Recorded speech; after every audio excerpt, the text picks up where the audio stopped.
бүгін майғұрт жасаймыз. Оған керегі сүзбе 1 килограмм, 200 грамм май, сосын қант. Бірінші май саламыз. Майымыз мінекей еріді, енді сүзбесін саламыз. Асты жабысып қалмау үшін араластырып тұру керек. Құртымыз қайнап жатыр.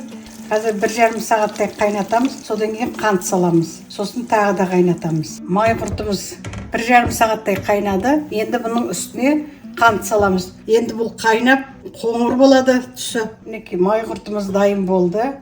Қоюланды, мінекей майы шығып бәрі. Енді бұны құйып алып, кішкене суытамыз, мұздатамыз. Міне май құртымыз дайын. Енді дәмін көреміз.